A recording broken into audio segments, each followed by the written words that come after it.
रामनगर में एक मंदिर था, उसमें सभी कर्मचारी मासिक पगार पर काम करते थे।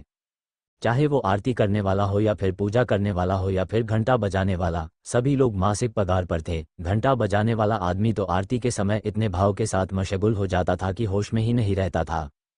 घंटा बजाने वाला व्यक्ति पूरे भक्ति भाव से खुद का काम करता था। मंदिर में आने जाने वाले सभी व्यक्ति भगवान के साथ साथ घंटा बजाने वाले व्यक्ति के भाव के भी दर्शन करते थे।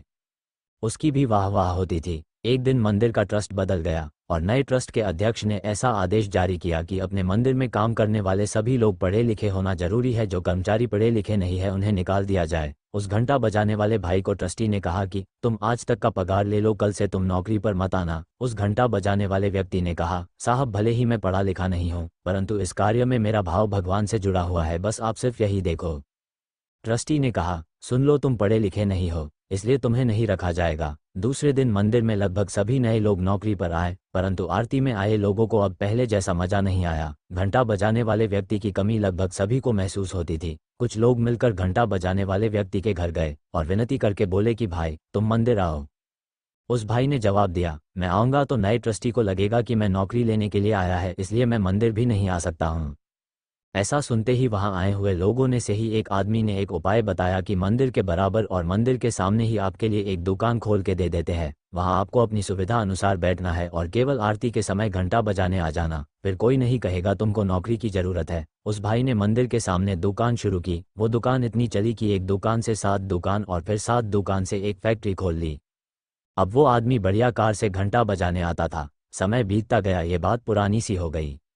मंदिर का ट्रस्ट फिर बदल गया। नए ट्रस्ट को नया मंदिर बनाने के लिए दान की जरूरत थी। मंदिर के नए ट्रस्टी को विचार आया कि सबसे पहले शहर के धनी लोगों से बात करके देखते हैं और सबसे पहले उस फैक्ट्री के मालिक से बात करके देखते हैं जो रोजाना श्रद्धा भाव से यहाँ घंटा बजाने आता है। ट्रस्ट के लोग फैक्ट्री मालिक के पास गए और कहा कि सेठ जी, मंदिर बनाने के लिए लगभग 7 लाख का खर्चा है।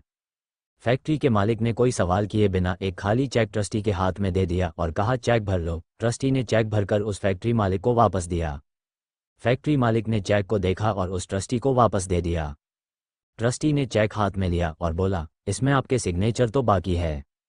मालिक ने कहा, मुझे सिग्नेचर करना नहीं आता है, लाओ अंगूठा लगा देता हूँ। ये सुनकर ट्रस्टी चौंक गया और कहा, साहब तुमने अनपढ़ होकर भी इतनी तरक्की कर ली और हमें आश्चर्य हो रहा है कि यदि आप पढ़े लिखे होते तो कहाँ तक तरक्की करते। तो वह सेठ हंसते हुए बोला, भाई अगर मैं पढ़ा लिखा होता तो बस मंदिर में घंटा बजाते हुए ही रह जाता। इस कहानी से हमें यही सीख मिलती है कि कार्य कोई भी हो, परिस्थिति कैसी भी हो, तुम्हारी तरक्की केवल तुम्हारी भावना पर निर्भर करता है।